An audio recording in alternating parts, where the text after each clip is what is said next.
welcome to episode 403 of the podcast devoted to the classic and sometimes not so classic genre cinema of yesteryear, Monster Kid Radio. My name is Derek M. Cook, your writer, host, producer, and huge fan of H.P. Lovecraft, but I'll get to that here in a second. Welcome to the show. How you guys doing?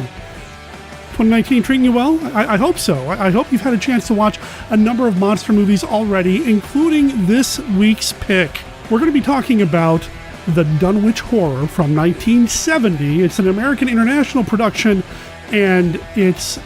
Okay, spoiler alert, I love this movie, and I had a blast chatting about it with Bryan Clark. Now, Bryan's been on the show in the past, kind of, sort of, and you're going to have to wait for his conversation with me about the film to know what I mean by that. Bryan is a huge fan of this movie, too, and he was actually the one that kind of inspired this episode when he mentioned this film at one point in passing on Facebook, and I'm thrilled that we finally get to do it here. Plus, I'm continuing the Lovecraft love, because last week we had a recording from last year's H.P. Lovecraft Film Festival in CthulhuCon, so let's keep the tentacles going. Don't worry.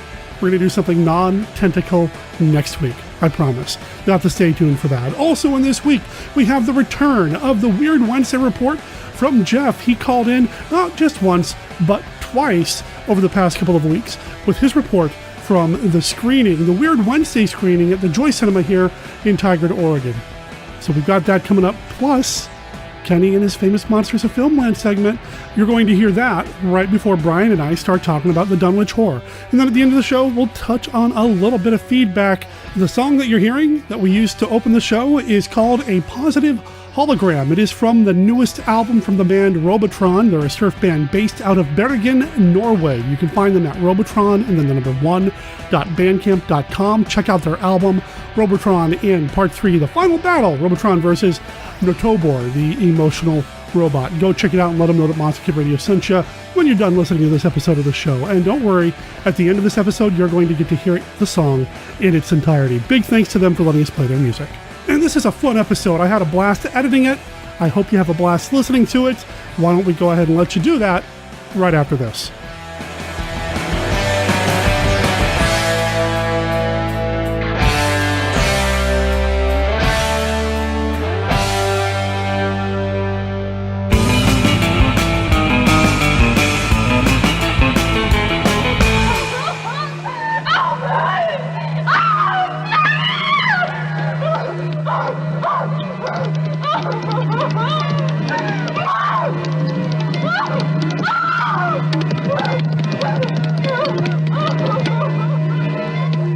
Some doors that should never be opened. One of them is the door to the shuttered room.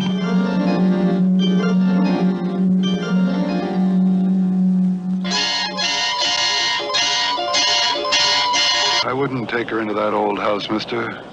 Less than you want her to end up like this.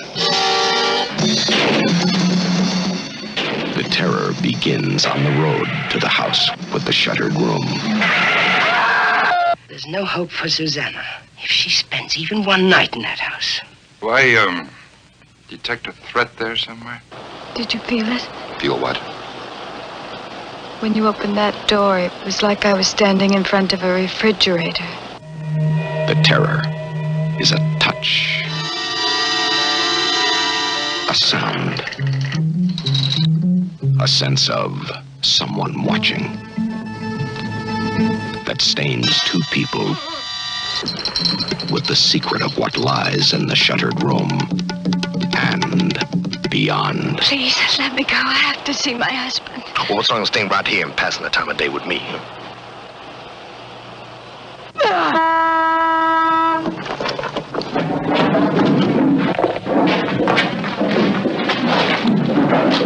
Hey, Chief.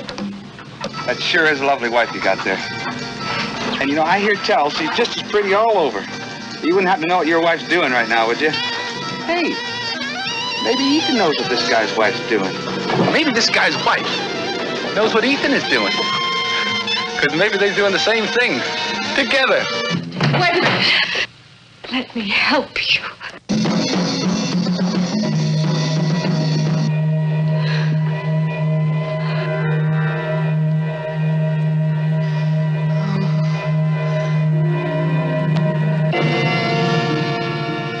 Sleep one night in the house with the shuttered room. and you may never want to sleep again.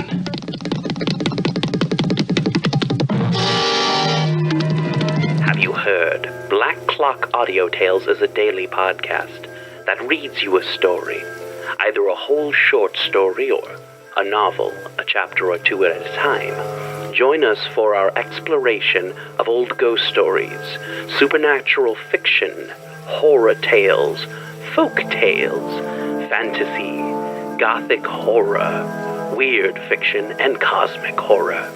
And don't forget to join us for our monthly show about the Cthulhu mythos at the end of the month. Black Clock Audio on Instagram, Twitter, Facebook. Black Clock Audio Tales, part of darkmyths.org.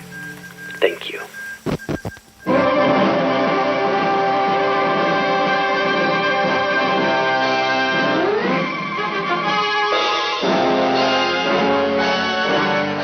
What's happened? The whole town seems deserted. That monster's on the loose right here in town. Anybody catch sight of this thing? Well, a few kids playing in the street said he was 20 feet tall, covered with long hair, and had great big teeth.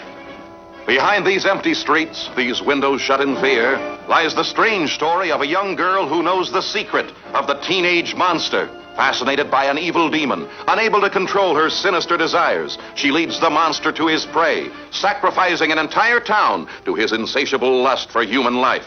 I don't like to be stolen from, or I don't like to be laughed at. Oh, but it's not going to happen anymore, because Charles won't let it. He'll kill anybody who does.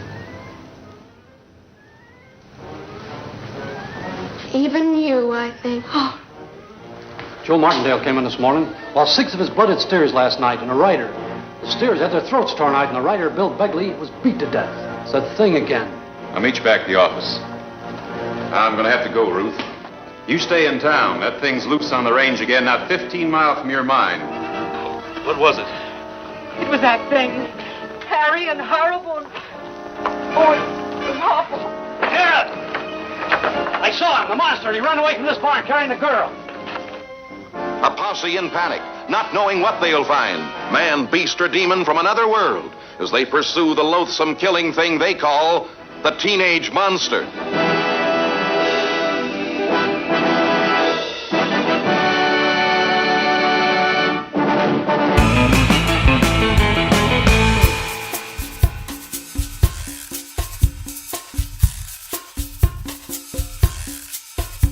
Hi, Derek and the Monster Kids. This is Jeff Blair calling in with a Weird Wednesday report. The first one of the year. The first Weird Wednesday was on the 2nd, and it was 1973's Invasion of the Bee Girls. That's B as in insect, not as in the letter B. Although I am sure the double meaning was not lost on the producers of this film.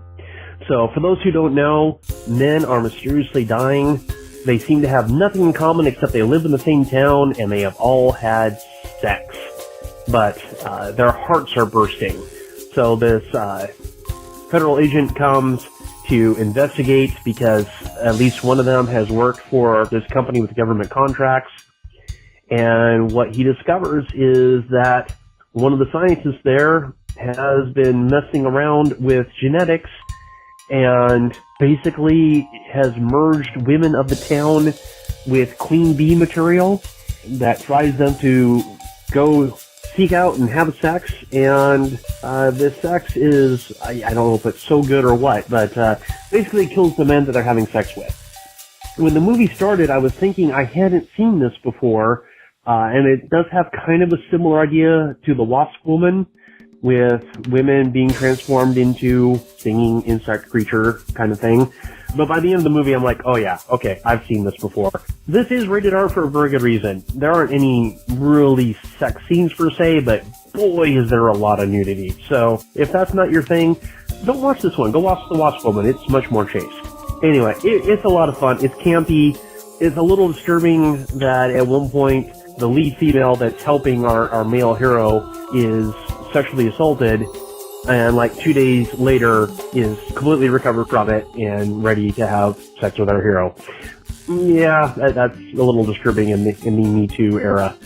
But anyway, it's an okay movie. It's fun. It's not a great movie, or it probably would be shown at Weird Wednesday. Anyway, I'll be calling back soon with another Weird Wednesday report.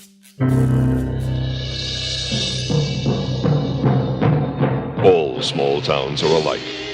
Or are they? Peckham, California invented their own erotic homespun amusements. Until the invasion of the B-Girls. What bizarre secrets threatened every man in town? The invasion of the B-Girls. What strange force turned ordinary housewives into lustful, sex-starved creatures craving the wanton desires and passions of every man in town? The invasion of the B-Girls. Could anyone stop this beehive of sexual frenzy? The invasion of the B-Girls. One of the most unusual and stimulating stories ever filmed. The invasion of the B-Girls. They're coming. Listen for them. They'll love the life right out of you. The invasion of the B-Girls. Rated R from Sequoia Pictures. The 9th of January, Weird Wednesday, was Zong Guao Chao Ren, which the English version is Inframan, or as the copy we watched said, the Super Inframan. This is a fun Chinese movie, superhero movie. It is very much in the vein of, say, Power Rangers, with lots of rubber monsters and out-of-this-world, over-the-top martial arts stunts. The hero, Inframan, even his costume is very reminiscent of what would later be seen in Power Ranger stuff. There's this Princess Queen from the dawn of time who comes back to life, Princess Dragon Mom, and she has a mutant army, and she proves she can attack and destroy whatever she wants to. And so one of the elite fighting forces of this science station volunteers to undergo adaptation and is turned into Inframan. And he's completely unstoppable, except when he is. It's so much fun. The creature designs, I mean, yeah, they're rubber suit stuff, but they're so much fun, and there's so much potential there. Like, there's one monster that, early on I thought was a tentacle monster, but it turns out it's a vine monster, and it does incredible things, burrowing into the ground and causing these huge vines to come up and attack a facility. Is just amazing. It is so much fun to watch, and it's a nice, clean movie. This is the kind of stuff you can watch with your kids. The origin of Inframan is kind of a mix of Captain America meets the Bionic Man in terms of the experimentation he goes through to become this super Inframan. Some of the things make no sense, but gosh darn, you just don't care. It's so much fun to watch. So I highly recommend this one. Anyway, I hope everyone's having a great 2019 so far, and I've heard tonight's Weird Wednesday is going to be a Coffin Joe movie, so I'm looking forward to that. And I'll call back soon with another Weird Wednesday report. At last, science fiction creates the ultimate man, Inframan. And a motion picture creates the ultimate spectacle.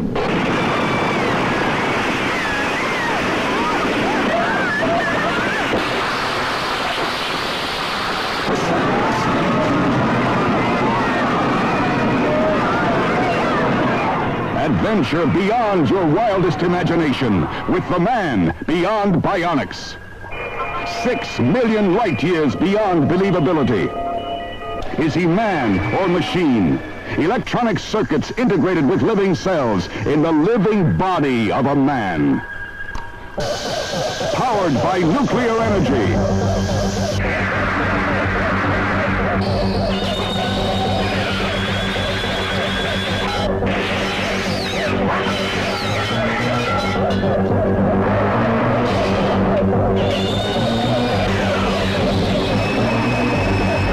Inframan. You won't believe your eyes.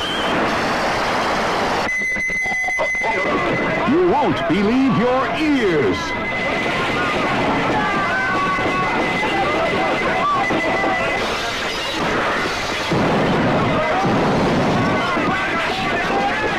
You won't believe your mind. Now, Joseph Brenner brings you the most advanced product of bionic science, towering above them all. Thunderbolt fists. rocket heat. Can Inframan survive heat that melts rock?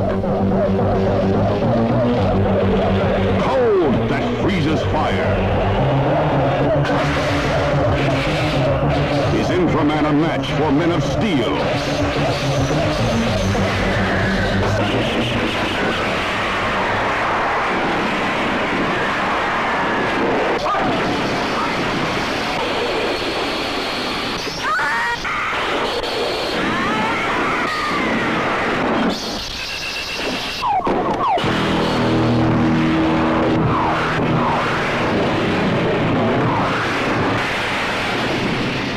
A motion picture that will stagger your imagination. Inframan, the ultimate in science fiction.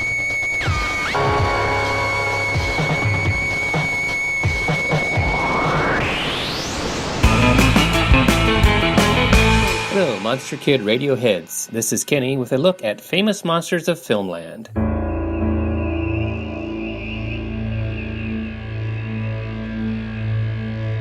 This week's movie, The Dunwich Horror, was briefly mentioned in Famous Monsters number 94 from November of 1972 in an article entitled Shock-a-Bye Baby by Thomas Rogers. The author introduces his work with these comments. Both science fiction and horror short stories and literature have been known for their usual shock or surprise endings. Although novels of this nature generally have a happy or tranquil climax, there are some which, I am happy to say, do not. Through the years, more and more motion pictures of this type have conformed to the Twilight Zone style. The changeover is both exciting and enjoyable. Originally, movies as well as books showed the good guys always winning. This attitude is very unrealistic. People, especially today's generation, want realism in what they see and read. Even comic books, how I hate that misleading term, are changing. In the following, I have tried to give recognition to every American and British horror monster science fiction film of the aforementioned sort. There are more such movies on the way. The future looks good, folks. The article continues with mentions of 65 films with shock endings. 16 of these films have been featured on Monster Kid Radio, including Abbott and Costello Meet Frankenstein, Planet of the Apes, and Curse of the Crimson Altar. That leaves 49 films that have surprise finals for Derek to cover. You will never run out, buddy. Here is what Thomas Rogers had to say about today's movie, The Dunwich Horror. Spoiler alert.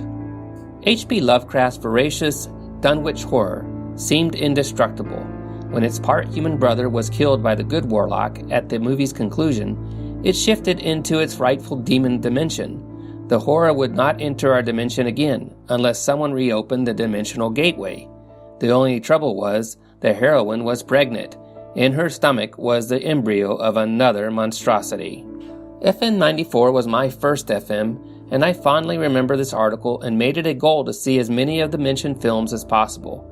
There are a handful I have not seen, and my love for these list of articles continues to this day.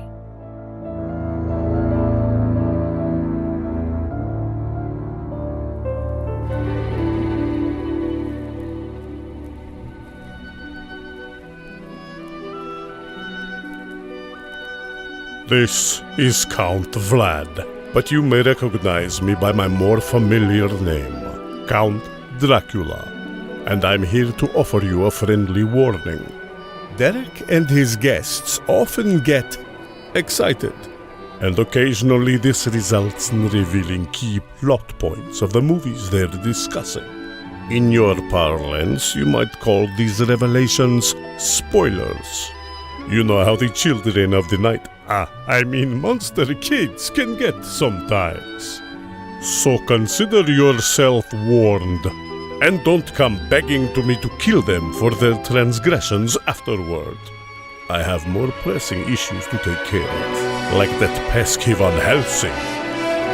Monster Kid Radio listeners, we've got another new voice to add to the Monster Kid Radio list of regular, or is it irregular guests here on the show. I want to welcome Bryan Clark to Monster Kid Radio. How you doing, man? Very good. Thanks for having me, Derek. Hello, everybody out there in MKR land. I'm happy to be here. Now, you have been on the show in a way once before when our friend Mark Bailey ran around with a recorder at a recent G-Fest and got a bunch of people to call in, basically, or say hi to Monster Kid Radio. So we did include you in the mix there, but this is your first proper appearance on the show, and I'm excited because the movie we're talking about this week, it's a personal favorite. Yeah, we're going down to Dunwich, so please don't bother waiting up. Yes, see, this is why I know Bryan and I are going to get along, because he just quoted The Darkest of the Hillside Tickets. There you go. One of my favorite songs by them. Yeah, it's a great one. Oh, man. Now it's stuck in my head, though. So there are worse songs. There are worse songs that get stuck in my head. Now, you have been involved with podcasts before. Are you currently on any shows right now or doing anything right now podcasting-wise? I am not. No, I was on Attack of the Killer podcast for a couple of years, but I've sort of taken a leave of absence from it for a while to try to focus a little more on writing and stuff. I've got a movie blog, Cinemasochist Apocalypse, that reviews all sorts of weird cult exploitation, horror, trash cinema stuff. I probably doesn't update as much as I should, but I try, and I'm working on a few other little writing projects. I have had a couple of short stories published in the past. Cinemasochistapocalypse.blogspot.com. I'll make sure there's a link in the show notes to that. It's a mouthful, I know. Just follow the link in the show notes, folks. But you've also had some stuff published, which is awesome. I'm not familiar with your writing, unfortunately. I didn't do my research well enough, apparently. What kind of writing is it? Horror stories. Yeah, I'm not terribly prolific. I've had 2 stories published, both from Scarlet Galleon Publications, one in Dead Harvest and one in Fearful Fathoms Volume 1, Tales of Aquatic Terror. That one you might like. That was intended to be sort of a Robert E. Howard pastiche, because he's one of my favorite writers as well. He's I think you're a little more well versed in the lore than I am. I'm not so much on the trivia with him, but I love his writing. I wonder sometimes if there's like this checklist floating around somewhere on some message board or some Reddit that I'm not aware of, where people, when they're going to come onto Monster Kid Radio, they know the things they need to mention. So far you've dropped Darkest of the Hillside Tickets, Robert E. Howard. So yeah, I mean, we're good, man. We're going to be friends. That's good. Well, I'll definitely check that out. Scarlet Galleon looks like it's one of the smaller press publications, or publishing companies, but sometimes that's the best stuff. I mean, my bookshelves are stuffed full of books from some of these smaller press outfits, and I love it. So I'll have to check that stuff out, man. Looks good. I'll make sure there's a link in the show notes to that as well. Why not? So you've been listening to the show for a little while. We were talking earlier before we hit record that you've been listening since Timothy Price was on the show, which has been a little while. So you know what we do. Every time we have somebody on the show, you know. Oh, I know. And I've been waiting with a mixture of anticipation and excitement and a bit of trepidation, because I'm afraid I'm going to forget everything I know about movies the second you ask me the first question. All right, well, for listeners who don't know what I'm talking about, or anybody who's new to the show, the Classic 5 is a game that we play with everybody who comes onto the show now. I've got a deck of cards here, and each one of these cards has a this or that, yes or no, which movie do you prefer style question on them. They're all about classic monster movies. I know I just called it a game, but really, it's a conversation starter. Are you ready to play, Bryan? I am ready to play. All right, here we go. Card number 1. Question number 1. What is your favorite classic monster movie sequel? Ooh, that would have to be Son of Frankenstein. 20 years ago, in the barony of Frankenstein, a monster created by man stalked through the country, maiming and killing. In time, Frankenstein, maker of the monster, died. The monster disappeared. Now, after 20 years, the son of Frankenstein returns, and fear grips the village anew. A man tainted by the blood of his father can forget his human soul and carry on the diabolical work of the Frankensteins. As a man, I should destroy him. But as a scientist, I should do everything in my power to bring him back to conscious life. Benson, turn on the generator. Produced on a vast scale, Universal Son of Frankenstein presents the most fearsome cast in the history of the screen. Basil Rathbone. In his heart, warm human emotions. In his mind, the monster mania. It's alive. Alive, you mean? Yes, alive, but alive. I thought you said our experiments I know. I too thought that we failed, but we haven't. I've actually seen it walk. Karloff, rising from the past to spread new terror. Lugosi, sinister, mysterious, evil. You see that? They hanged me once. Lionel Atwill, grim hatred in his blood. One doesn't easily forget, Herr Baron. An arm torn out of the roots. Josephine Hutchinson, her young beauty a magnet to the menace around her. I hate it here, Wolf. I'm terribly afraid all the time.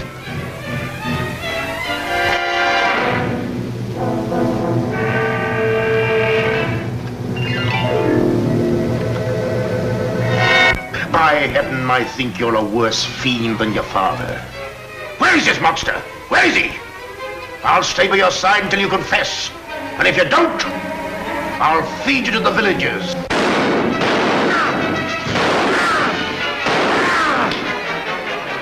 It's my favorite Frankenstein movie, period. It's my favorite Bela Lugosi performance. I absolutely love Son of Frankenstein. Favorite Lugosi performance, too, huh? Indeed. Wow. Well, you know, he did make Igor something special, so. Yeah. I'm trying not to just list off everything being kaiju movies, so I'm trying to keep it kind of more in the horror realm. Nothing wrong with kaiju movies. In fact, the second card comes from our kaiju expansion deck. Here we go. What two giant monsters that never had a chance to go at it would you like to see fight it out in a movie? Boy, that's a tough one. I guess a Godzilla and Gamera, a team up. They meet, they fight at first, kind of like the Avengers, and then they realize that there's, they have to beat Gauss and King Ghidorah or something like that.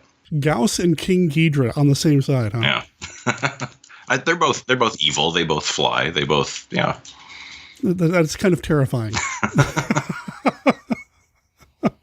But I like it. How many times have we all imagined what it would be like if Toho and Dai could just get together and do that with Godzilla and Gamera? That'd be amazing. It would. It's the fan dream. It'll never ever happen, but we can dream. No, and was it a Famous Monsters of Filmland a few years ago that had that on their cover? Yeah, the Bob Eggleton painting is fantastic. Yeah. It would be amazing. It'd be amazing. Anyway, all right, card number 3. Because we could go down that rabbit hole and just stay there, but we got other things to talk about. Card number 3. Who's your favorite mad scientist? I like the ones that have zero reason for doing. You've got your Frankenstein, who has sort of altruistic intentions, at least before the obsession gets to him. And he just goes completely crazy. It's funny. I was thinking about this just before the show too, wondering if this was going to be a question I got. Oh no! I've completely blanked on my answer. I guess as far as quality goes, I'd have to go with Peter Cushing's Dr. Frankenstein, because he becomes so terrifying by the end of that series that the monster isn't the monster; he is the monster. Oh sure. Well, it's hard to go wrong with anything Peter Cushing. So absolutely. Yeah. Definitely. All right, card number 4. Oh. I remembered my answer. Dr. Lorca from Blood Island. just deciding that he is going to turn people into immortal beings by replacing their blood with chlorophyll, because why not? I like that too. It's a good answer too. I like it. All right, so this card, I did not plan this, and I suspect you know what? I'm just going to pass on this one. We're going to skip this one because the card is, okay. What is your favorite Bela Lugosi role? But you already told us it's Igor. So I just said that. Right, okay, I spoiled. Ruined the game. No, there's no rules, man. It's all good. All right, the real card number 4. What is your favorite Ray Harryhausen creation? That is going to have to be Guanji. As wonderful as all of his fantastical creations are, there's something just so perfect about the characterization of the dinosaur in Valley of Guanji, and I love that movie. I love Richard Carlson. Everything about that movie is fantastic. Not going to argue. It's a great film. All right, and final card. If you could swap places with any character from any classic monster movie, who would it be? Swap places with any character. I'm going to say Kenny from Gamera, because I want to ride around. Well, actually, it would be Ichi from Gamera versus Gauss, because Kenny didn't get to ride on him. But I want to take a ride on Gamera. If that's not a theme park attraction somewhere in Japan, I'm going to be really disappointed. Yeah, well, they do have an Ultraman theme park, but someday I'm going to get there. We'll have to work on getting Gamera his own theme park too. I would love to see that. That would be so much fun too. So much fun. Well, that was the Classic 5, Brian. I think you won. Great. Your prize is that you get to be on Monster Kid Radio this week. Oh, I passed. I passed the test. He invokes the unspeakable. She invites it. The Dunwich Horror, based on H.P. Lovecraft's terrifying tale of those who explore the supernatural. Sandra Dee, Dean Stockwell, Ed Begley, Sam Jaffe in The Dunwich Horror. So the movie we're talking about this week, normally I look at 1968 as my unofficial kind of sort of cutoff, just because that's when Night of the Living Dead came out and really could have changed what people consider classic monster movies. But I like to toe dip a little bit into the 70s and maybe even into the 80s, which at some point Bryan and I will. This week's movie, though, it is from the 70s. It's a Lovecraft adaptation. It's right up there. It's one of my favorite Lovecraft adaptations altogether. And I've seen a lot because I go to the Lovecraft Film Festival every year. It's the Dunwich Horror from 1970. And oh boy, this one is a lot of fun. It's wacky. It's got some psychedelia kind of sort of in it. It's just a mess of wonder, and I enjoy everything, including Dean Stockwell's mustache. It's just so much fun. And when you mentioned this on Facebook, just kind of in passing, it's like, okay, that's the movie we're talking about. That's it. I believe one of your other friends mentioned that they were giving it another chance because they used to dislike it. And like a lot of people don't like this movie because, as you said, it is kind of a mess.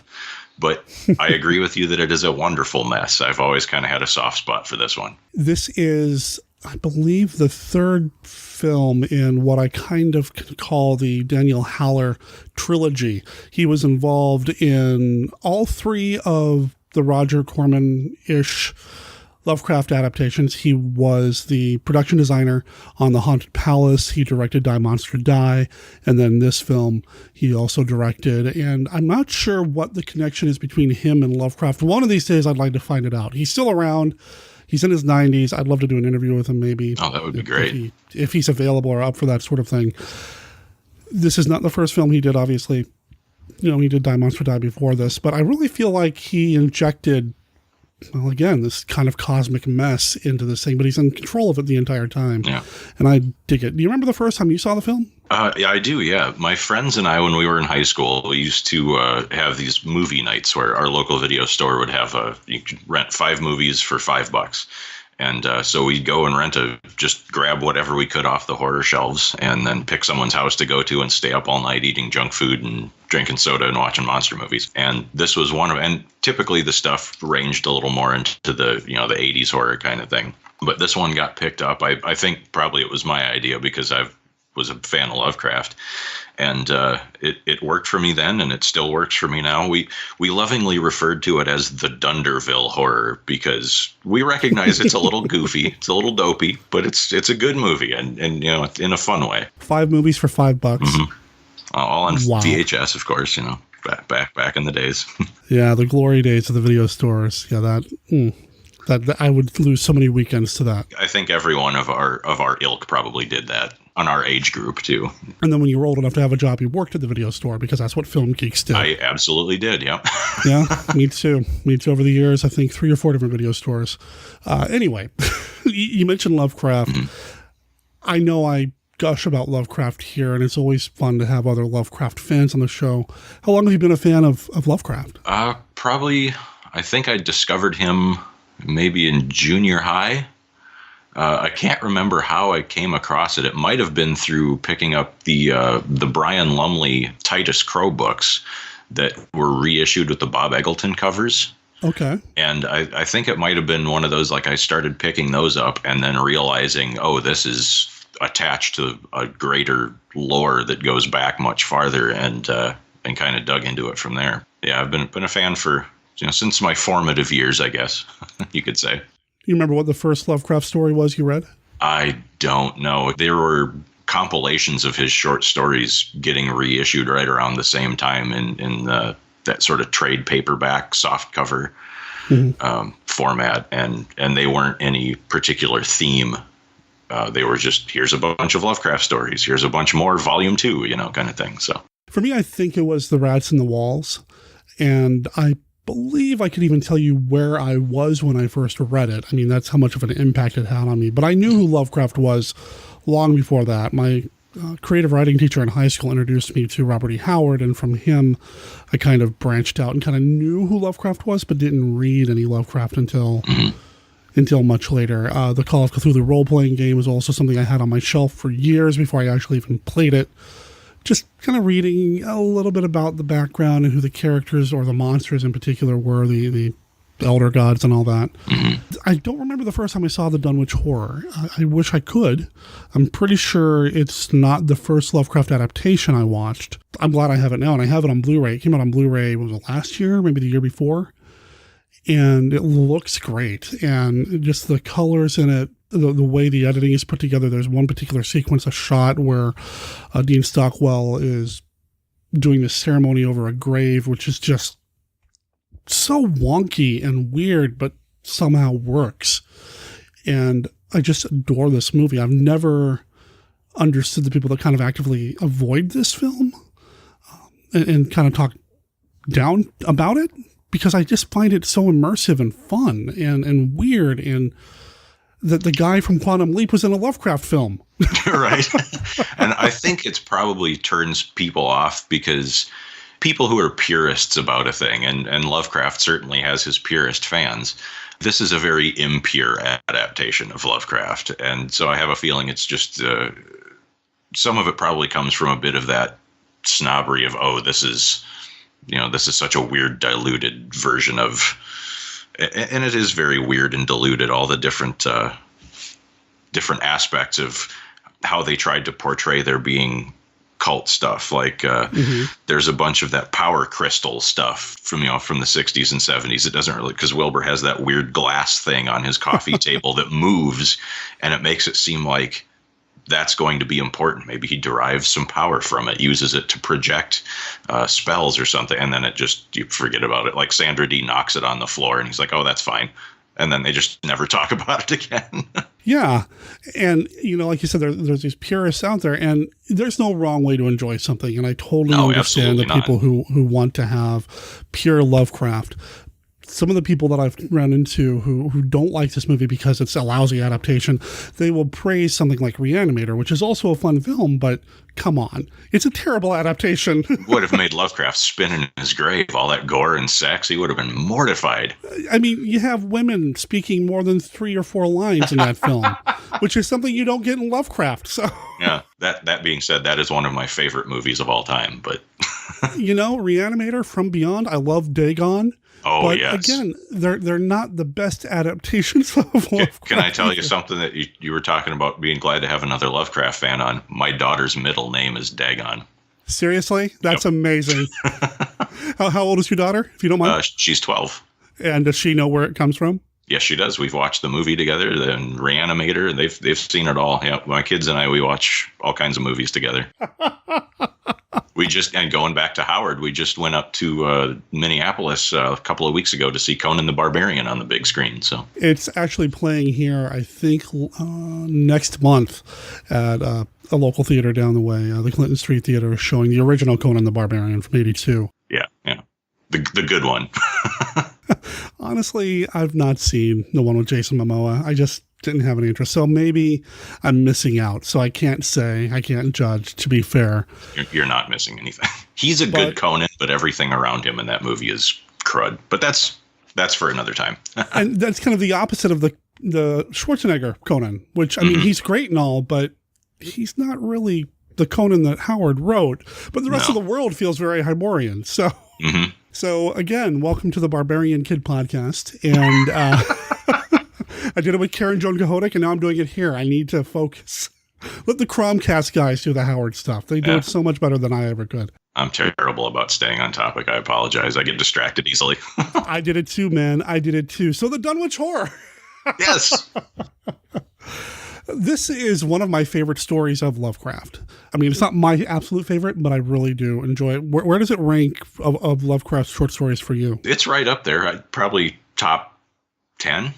I love the imagery of when Professor Armitage sprays the revealing powder on Wilbur's brothers. It's climbing up the hill to the Devil's Hop Yard at the very end of the story, and the description of what it looks like is one of the creepiest monster descriptions he came up with. Because so often it was and the thing was so horrible, it blasted everyone's minds, and I can't tell you what it looked like or you'll go mad, but he goes pretty in-depth into describing what it looks like in that story, and it's very unsettling and weird. Lovecraft did have a habit of saying, it's unnameable, it's undescribable, and there's been 3 pages telling you about it. He did like his adjectives, didn't he? Oh, and he had some good ones. If a day goes by that I don't use the word eldritch in conversation somewhere, or I feel like I'm letting him gibbous. down. Gibbous is a good one. Gibbous. I really like the Dunwich Horror as well, and I love that end, or towards the end, where people are kind of coming up the hill and everything. That's just a great sequence. And Lovecraft didn't write a lot of action or anything like that. So much of it is mood, but that feels so suspenseful to me. Mm-hmm. And part of it is the description. He finally gives us a little bit of a visual, or at least what he was imagining, and it's just very well done. I dig it a lot. I don't remember the first time I read the Dunwich Horror, but I know I've gone back and read it repeatedly. How does it compare to the film? Well, I think the movie took some liberties for sure. That's putting it mildly.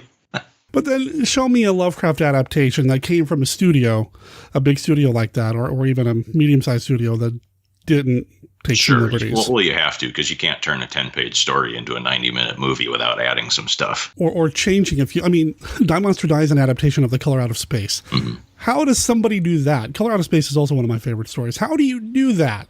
Well, Daniel Haller did, but how do you take a color that nobody's ever seen before and put it on screen?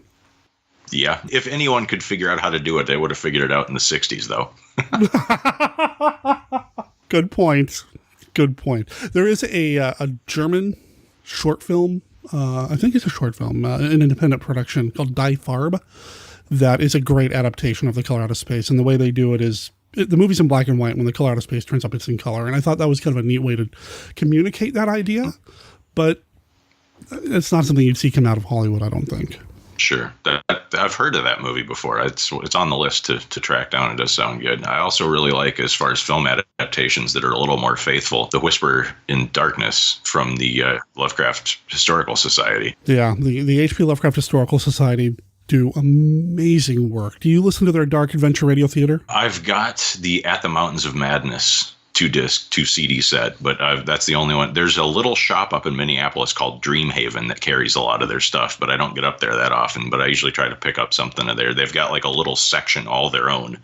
Oh, really? In the back of the store there, yeah. So I try to pick up some of their stuff whenever I get up there. Are you familiar with Cadabra Records? Yes.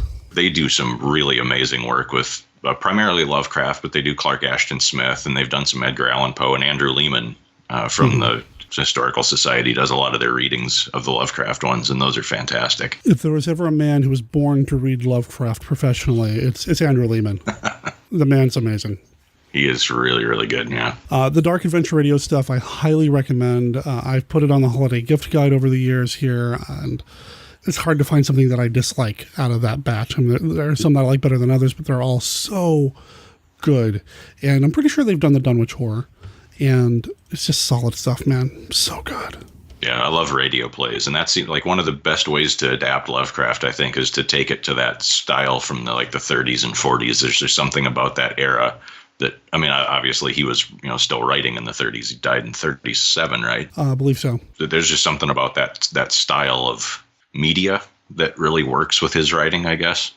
I think it would kind of lend itself pretty well to something like that, because you can't see it. And so many times Lovecraft doesn't tell you what you're seeing. He just kind of describes how you feel about seeing something. And I think that kind of works. Yeah, it definitely does. All right. So again, and this time it's my fault, completely off topic, but still kind of within the Lovecraft wheelhouse. So the Dunwich Horror, 1970, American International, Roger Corman produces it. So it's got that Corman aesthetic. Mm-hmm. And I mentioned Dean Stockwell and that mustache. He is an interesting choice. He was not the first choice for this movie. No, he wasn't. Who was the first choice? The first choice was Peter Fonda. Because if you can't get an 8-foot-tall goat octopus dinosaur monster in your budget, why not hire Peter Fonda or Dean Stockwell? Or David Carradine. He was another option they considered. You know, I try to imagine what Peter Fonda would have done with the role, 1970s Peter Fonda, and then especially 1970s David Carradine. I mean, totally different than what Dean Stockwell did. Say what you want about David Carradine's real life weirdness. I'm a fan of his film work and a huge fan of his dad. I love, the Carradine family is great. John's one of my favorite actors. But I think David Carradine would have been a good choice because he was such an oddball anyway. Yeah. That he would have made Wilbur very creepy. There's a lot of times in this film where we get close-ups of Dean Stockwell's face and specifically his eyes. And if you swap that out with what David Carradine would have done with those shots, very unnerving. Yeah. Dean Stockwell plays Wilbur very aloof and just kind of quietly weird. He doesn't really go too over the top until it's time for the ritual. And then his over-the-top spaz out at the end is a lot of fun. And I'd love to know if that thing he does with his hands on the side of his face was his idea or if that was something Haller told him to do. It kind of looks, when you're trying to amuse a baby by pretending to be a fish and you sort of pucker your lips out and put your hands on the side of your face like they're gills. That's always what I've thought of when I see him do that. And he's got that intense look on his face. He's being so dead serious about the whole thing. Oh. And when him and Ed Begley are screaming that stuff that I'm pretty sure they ad-libbed, because it doesn't sound like Lovecraft's occult gibberish. It sounds like they just were making it up on the spot, and they're just shrieking it at each other over the lightning and the wind machine. It's great. Yeah, as much as Lovecraft talked about these ancient books with forbidden lore and that sort of thing, he didn't really spell out the spells in these books. So, yeah, I can't imagine that there was anything other than, just say something. They just start screaming some words at each other. Yeah. The image of him holding his hands against his face, I mean, it's very reminiscent of a popular photo or a famous photo with Aleister Crowley holding his hands up like that as well. Oh, that's right. I forgot about that. I assume there might have been some inspiration there, but again, he does it with such intensity. Yeah, now that you say that, I know exactly what photo you're talking about, so that probably is where that came from.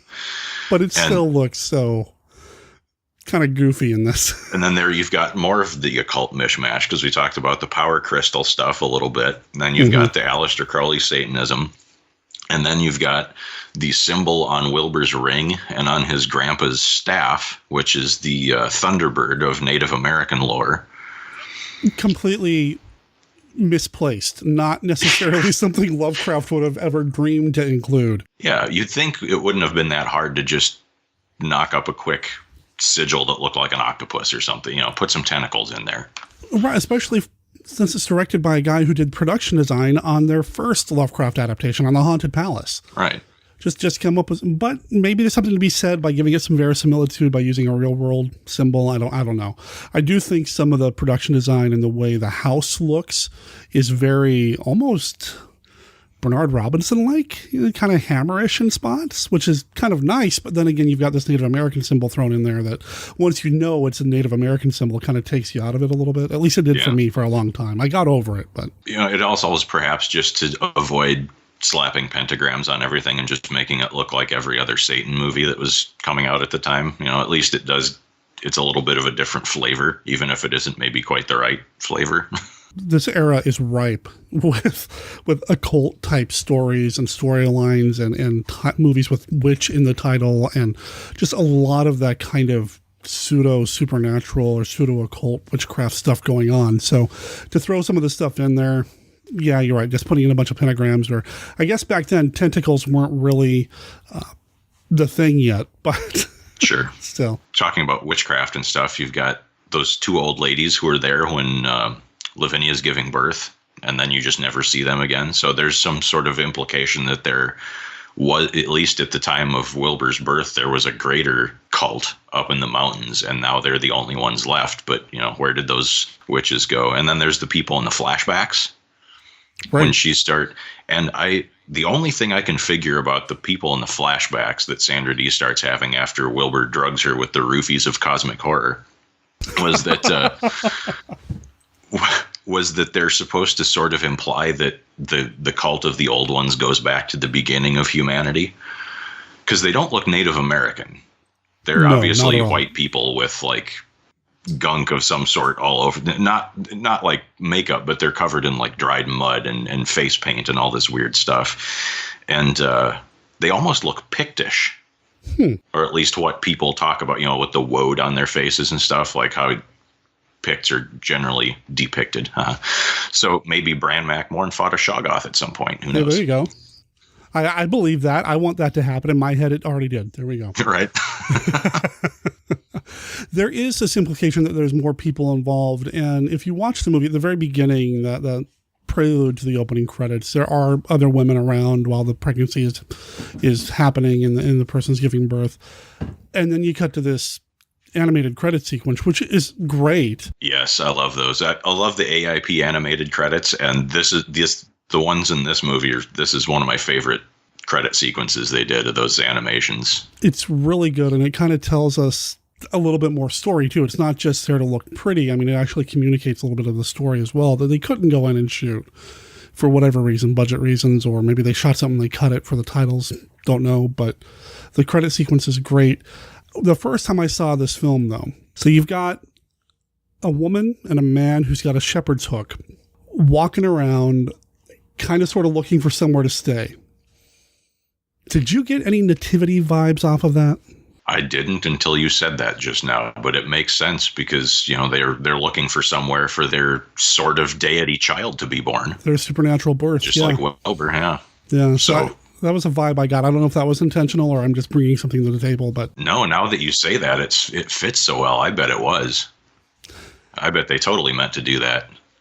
Without going too over the top because they didn't want to. Well, because they couldn't, they wouldn't have been allowed to release the movie if they made that obvious. But man, if that really was intentional, that is some subversive stuff for a wide release movie from 1970. Right. So we've talked about Dean Stockwell a lot and the intensity and the kind of the aloofness he brings. There's even some sequences where he's just kind of walking through his house and he's got this weird kind of strut going on. It's just, I don't understand, but he carries a big chunk of the movie, but his father is played by Sam Jaffe. And if you want to talk over the top. Yeah, he chews the scenery a little bit. Just a little. He's the one with the staff with the Native American symbol on it. And when he goes out into town, he's that old man who's giving everybody warnings about stuff, basically. That's one of the things that they really kept intact from the story, too, is when that sepia tone flashback from the day of Wilbur's birth, when he goes into the general store, that stuff he's saying is verbatim from the story. Yes. So there are moments of purity that we were talking about earlier that they don't. Yeah, true adaptation. Yeah. Now, and Sam Jaffe, done a lot, Academy Award winner. He's appeared in a number of genre films as well as non-genre films. The Day the Earth Stood Still comes to mind. But he's done a lot of work, and he's a great actor. And to have him in the mix here, it kind of adds some, maybe legitimacy isn't quite the right word here, but does give it a bit of heaviness or that I appreciated. I think if his performance was a little more dignified, it would definitely have given it more gravity. Yeah, that makes sense. But it also, he was always the character is kind of the kooky old man who has lost control of the situation. He was sort of in charge of things back at the time of Wilbur's birth, and he was the leader of the cult, and now Wilbur has outstripped him and is keeping a monster living in the attic, and he's just kind of at the end of his powers and at the end of his rope of how to keep control of the situation. So I guess he's got a right to be a little kooky. Yeah, I suppose so. And you mentioned Ed Begley earlier as well. He, I guess, is Wilbur's foe in this. And Ed Begley Sr., this is his last film. He had a very long career, going back years, doing Broadway and radio at the very beginning of his career. Did a lot of work, and for a long time, I had a hard time recognizing him as Ed Begley Jr.'s father, even though I knew better. They look so different to me. Yeah, they definitely do. There's not much similarity there. But he's he's on the side of good, I guess, in this film, if there's a good guy, bad guy kind of thing, but he makes a great heavy in this film. He doesn't get his feathers ruffled too badly, and his performance is very matter of fact. He's very academic about the whole thing. Like, oh, there's a immortal hell beast from beyond the stars that's going to appear on the hillside and destroy humanity. Well, go fetch me my Necronomicon. I guess we got some stuff to do. Which I love. I love that kind of academic scientist kind of approach to dealing with the occult. And yeah, it's just kind of matter of fact. And okay, now it's time to start yelling gibberish at Wilbur, and he just does it. No big deal. He just does it. He looks a little baffled in that scene. Not real sure what he's saying. Like, I guess they're paying me, so I'm going to do this, but I don't know why. Yeah, as you said, this was his last movie. He died only 3 months after it hit the theaters, so like very close to the end there that he was making this. Hopefully the whippoorwills didn't get him. I was going to say maybe this movie killed him. Yeah, it could be. That might be in bad taste, though. And Sandra Dee is our female lead, which, again, Lovecraft was not very good at writing women. And part of it's the era in which he wrote and the era in which he wished he lived. I get that. But you need that, I suppose, in a film and story that involves somebody who's giving birth. I mean, you gotta have a female character in there somewhere. Sandra Dee is normally associated with playing like squeaky clean type characters, and to have her appear in a movie like this. And even do a little bit of brief nudity. That was weird, yeah. Typically, you think of her as the beach party movie girl. Yeah, to have her actually do some nudity in this film. And I know when they shot that sequence, they separated everybody. You know, they didn't have any peeping Toms or anybody kind of leering or whatever. They wanted to make her comfortable. So everybody involved in the nude scene was on one set. Everybody else was shuffled off to another stage somewhere. And that's, awesome, respectable. Yeah. Appreciate that. And they don't really exploit the nudity here. It's just kind of a thing. Yeah, it's such a brief shot. You almost don't. Which I do appreciate as well. Like, you could have assumed that there was a body double even if you didn't know the thing about the split set, because they don't show her face at the same time. It's just, a couple of frames and done. Yeah, it seems like, did they even need it? Probably not. No. I'm sure Sam Arkoff told them they needed it. well, yeah, I'm sure the producers were like, hey, you know what would make this movie sell more? Sandra is she's kind of bland in this movie. And I know she spends most of the time in a drugged stupor, so that could be the reason for that too. But I think Donna Bacala as her friend Elizabeth is a lot better. I almost wish they would have swapped the roles out. Huh. And I know they needed Sandra Dee, that she was the name. That's who you put on the marquee because everyone knows who she is. But I think her friend Elizabeth, Donna Bacala was the better actress of the two. And she should have been the lead. She does bring a certain dynamic quality to the movie that I feel like Sandra Dee did not. Almost Sandra Dee feels a little out of place, and it shows. Why is she making a movie like this? How did I get roped into this? What did my agent do to make this happen? How did that happen? But no, you're right. I think the people she's around, Donna Bacala, who I don't know much about, she's great. And if we could have had her as maybe our female lead, but Sandra Name's the bigger name. Right. When thinking of the Elizabeth character, when she opens the attic door and lets Wilbur's brother out, it kind of looks like she's walking through one of those old car wash with the spinning mop things. Yeah. Because that's one of the, you were talking about the psychedelia earlier. That's, the lighting effects and the camera filters go all crazy because, well, the prop for Wilbur's brother was kind of unfortunate. You do get a couple of brief looks at it, and it was definitely in the movie's best interest to hide it as much as they could. But they're still flopping all those snake tentacles on her, and just yeah. I mean, what can you do? Yeah. I mean, if they did the movie today, it'd be nothing but a big CGI mess, and maybe that would be better or not. I don't know. Definitely or not. Yeah. I don't, how do you bring a Lovecraftian beast to the screen or something like, say, like, In the Mouth of Madness with Carpenter, the way he's got that kind of wall of beasties going down the hallway, does that work versus putting a bunch of filters on and making it all wonky colored? I don't know. And even Mouth of Madness is a very brief, a couple of frames here, a couple of frames there. You don't get a good look at them. And that's the best way to do it, I think, is get some practical effects, do them as good as you can, shoot them in low light, maybe slap a filter on them, and don't show them very much. Let the movie's atmosphere be the monster for you. Right. The movie Unfilmable. The movie The Unnameable. I'm going to leave that in. The Unnameable just got a Blu-ray release, and yes, and I need to pick that up because that's another one that I love. It looks great. I mean, the Blu-ray transfer, the sound is awesome, and I love that they even left the original sound on there as an option, so you can listen to it, quote unquote, Grindhouse edition. It's a lot of fun.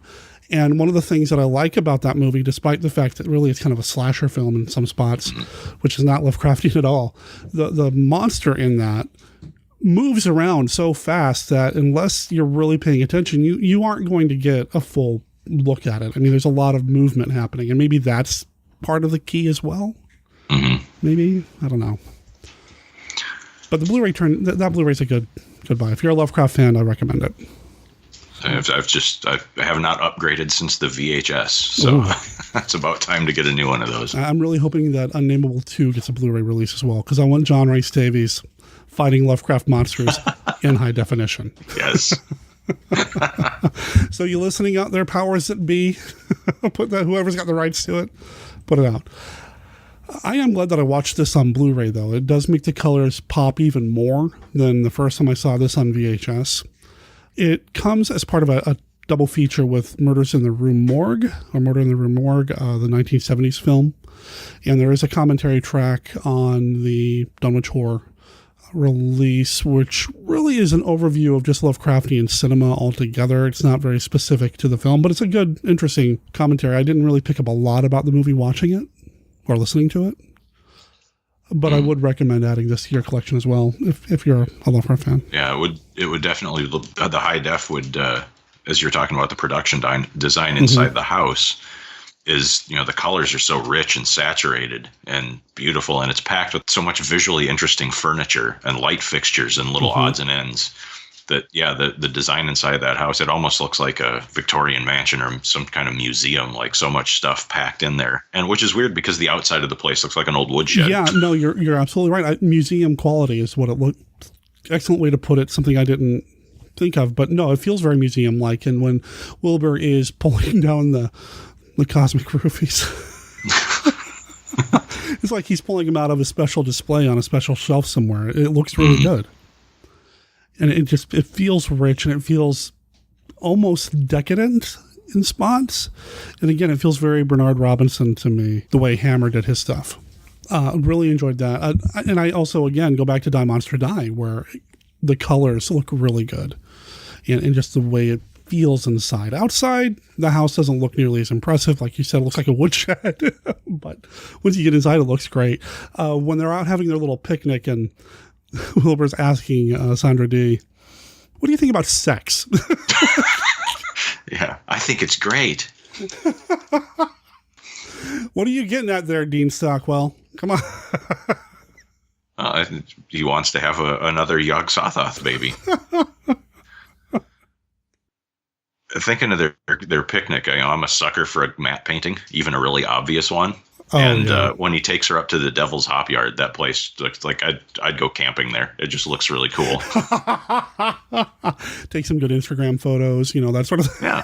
No, it does look really cool. And, matte paintings, I mean, even if you can tell it's a matte painting, there's still just something magical about that quality. There's something that just looks wonderful, and I would love to own some of this stuff if it still exists. I mean, it just looks amazing. And again, they really exploit the colors and the way they lit, the live elements. There's almost a Bava-esque quality to the lighting and some of the color lights they use in this. It's interesting that you say that, because this movie was originally announced in 1963 with Bava attached to direct. You picked up on where I was going there. Oh, sorry. I spoiled your reveal. No, man, this is good. No, this is, Can you imagine Bava directing a straight Lovecraft adaptation? That would have been awesome. I love Kaltiki, the Immortal Monster, and I would love to have seen him do something like that again in color. Oh, man. That would have been great. Oh, Kaltiki's fantastic, and I've had a lot of people tell me I need to watch Planet of the Vampires, so there's some Lovecraftian stuff in there. I've not seen that. I haven't seen it yet, and I can hear Dominique Lamsey's literally rolling her eyes right now when I say that. One of these days I'll watch it. It is really, really good. Yeah, I need to see it. But yeah, I just imagine Bava being involved in a project like this. Yeah, that would have been. I'm guessing he was probably a little out of AIP's price range. Just a little bit. Yeah, and this has been kicking around since '63 at least. This has been on somebody's mind on the book somewhere. And this is what they came up with. You know what? I'm fine with that. Because it's such a charming little movie. It gets a lot of stuff wrong. It gets a lot of stuff right. The stuff it gets wrong, it does in a fun way. Mm-hmm. One of the writers, it took 3 writers to come up with the screenplay. So I'm guessing it was different drafts by each one, not 3 people sitting in a room banging their head against the desk trying to figure out how to put Lovecraft on the screen. But Curtis Hanson was the only one of any note. The other 2 didn't do a whole lot of stuff besides this. He wrote the screenplay for White Dog with Sam Fuller, which has a Dick Miller appearance in it. And he wrote and directed L.A. Confidential. And directed a whole bunch of other big prestigious movies too. So I mean, he went on to have quite a career. This launched something for somebody anyway. Yeah. Gogsathos was looking out for him, I guess. Mm-hmm. Somebody else that was involved in this film, and I mentioned this on Facebook the other day, and people know I love my film scores. I love Les Baxter's music in this. I'm a huge fan of Les Baxter's music. Not just his scores, but like he did a lot of Exotica and things like that, and I love that stuff. This, to me, is one of his best film scores, and I love it all. I mean, I even love his Bikini Beach movie scores, which is also just as fun, but there's such mood and atmosphere in this, and just a lot of the, which is a terrible impersonation of what I hear when I watch the movie. I love that, and it just gets me going. Yeah, the music in this is really good. There isn't a lot that, there's that one main theme that gets played in a variety of different ways, and that's really, there isn't a lot of other themes besides that main one, but there's so much eerie electronic background music playing through most of the movie, and it really kind of helps to bolster up the atmosphere. He was definitely part of Corman's crew because he did the Roger Corman Poe films, and like I said, he did a lot of the Beach Party stuff too, so he's part of that American International group. Just did so much work, and it's all great. I highly recommend it. If you haven't listened to Les Baxter by himself, check it out, listen to him, and even just some of his Exotica stuff, just check it out. It's really good. I don't think I've ever listened to him separated from the films that his music is in, so I'll have to look some of that up. The Beast Within has a really good soundtrack, and that's from the early 80s, I believe. Yeah. I didn't know that was his too. Yeah, that one's really good on its own. But again, I'm also a film score geek, so I'll listen to all this stuff on its own. Yeah, I have quite a collection of vinyl, since the last 10 years or so. All these little companies have popped up putting out special edition vinyl soundtracks from weird exploitation movies and stuff like that. I've got quite a few of those, but I don't think I have any Les Baxter in the collection. I would love for somebody to release the score for Frogs. Which he also did. Frogs. Oh, I love it too, and I would just love to hear the music from that, just to see how it holds up. I don't think anybody's ever put it out. Go figure. Yeah, probably not a lot of people clamoring for that one, but then again, there was probably nobody clamoring for the soundtrack of Papaya, Love Goddess of the Cannibals to come out on vinyl either, and I've got that, so. That's one I've not heard. It's not very good. Well, that it exists, though, is something, right? Yes, definitely. Back to the Dunwich Horror. Yes. When Wilbur's twin destroys the coal place, did you kind of get Reptilicus flashbacks? A little bit. Yeah, a little bit. I mean, at least you didn't see him eating a paper cutout animated version of Farmer Cole, but... Yeah, I got a little bit of that vibe here as well. Yeah. One thing that I like about this film is that we actually get to see the Necronomicon, which, I don't know, is this the first time we actually saw the Necronomicon on screen? I don't know how far back that goes. Is there one in Haunted Palace? Is there one? I feel like there's a book in that movie, and I just watched it not that long ago, and I'm already blanking on it, but I feel like there's a book in that movie somewhere. Guess I'll have to go back and watch it again. I could be wrong about that. Yeah. Hopefully, since none of your listeners are going to have my email, I hope you don't get a bunch of hate mail. Who is that jerk you had on that didn't know that there wasn't a Necronomicon in the Haunted Palace? I mean, it's referenced in other stories by Lovecraft. Obviously, we wouldn't know what it is if not. Sure. It appears on Call of Cthulhu, and I think Pickman's model mentions it as well. Mm-hmm. The way the book looks, though, we haven't gotten to the point to where when we see the Necronomicon on screen, it's designed to look like it's made out of human flesh, the Evil Dead model. Right. Bound in human flesh and inked in human blood, It doesn't have that vibe. It just is a really old book kept in a glass case.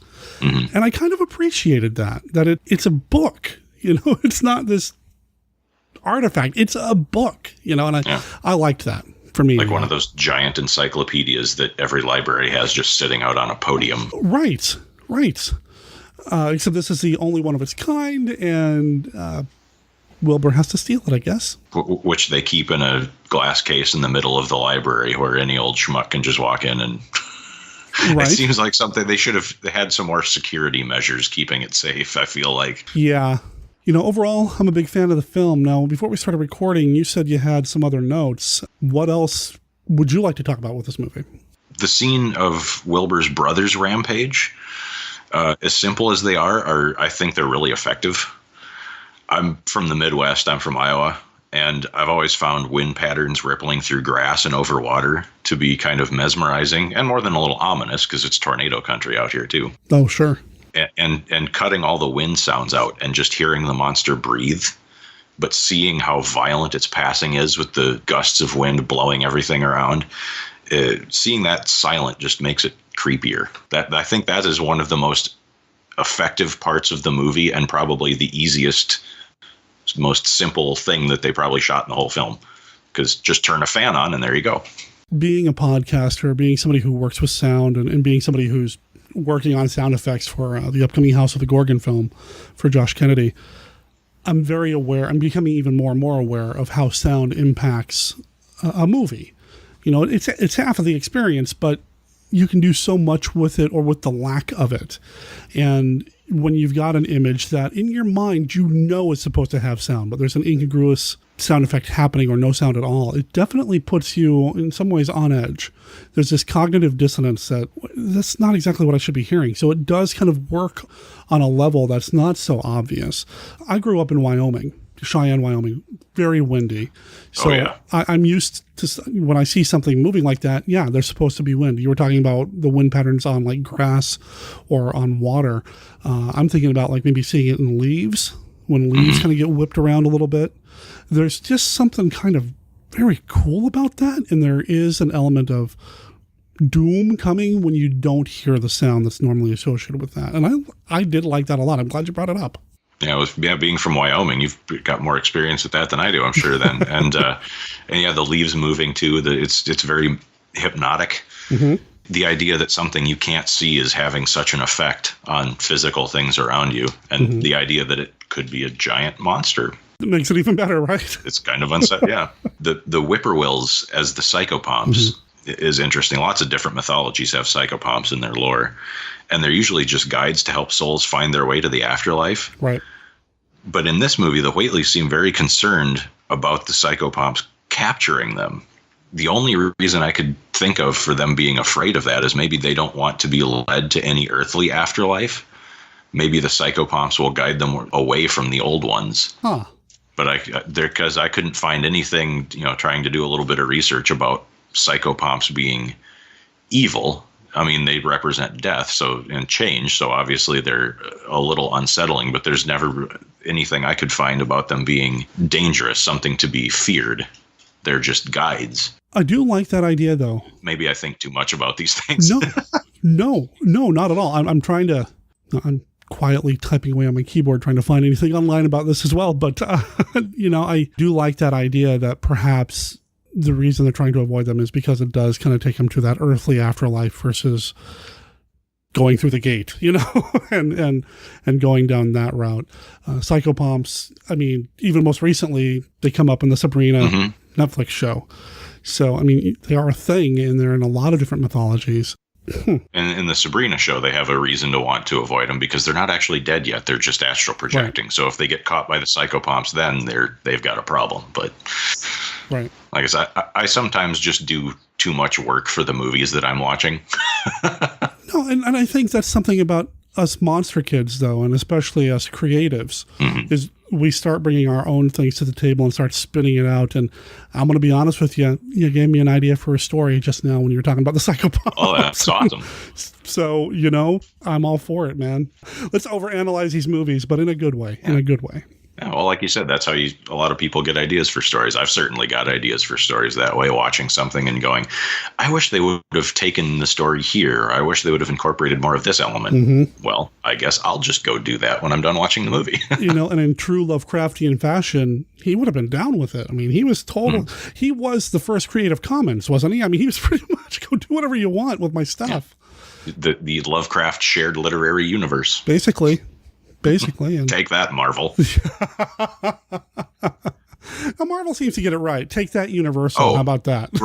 Right. No, I wasn't dissing Marvel by any means. I love those movies. They are, as my friend Tim puts it, action movie Pixar. They're fantastic. Pretty much. The only other thing I had that we didn't already talk about is that Talia Shire, who was Talia Coppola at this point, would get her vehicle hurled off the road by a monster again almost a decade later in John Frankenheimer's Prophecy, which is one of my favorite monster movies of all time. So the lesson is here, don't let her drive? Yes. Okay. It's very dangerous. Let Rocky drive her around.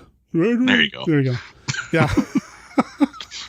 I thought she was fine in the movie, too. I mean... Yeah, she was good. It's kind of hard to stand out in a film like this when you've got this over-the-topness happening at the end of the movie with Dean Stockwell and Ed Begley shouting gibberish at each other. So it's really kind of hard to stand up to that. Mm-hmm. But I mean, everybody in the film does a good job, maybe some better than others. Sandra Dee definitely is probably the weakest member of the cast. But is that her fault, or is it because he just didn't give much to her character to do in true Lovecraft fashion? Yeah, I would guess it's probably a bit of that, because she's pretty charismatic in a lot of those beach party movies. So I don't think it was, like you said, I think it was just they didn't give her much to do, and that she was drugged most of the time. The character was drugged. Yes. I'm sure she wasn't. Not at all. They didn't do that in 1970. No, not at all. Especially on a Corman picture.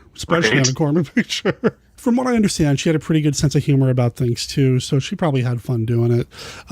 She thought the "Look at Me, I'm Sandra Dee" song in Grease was hilarious.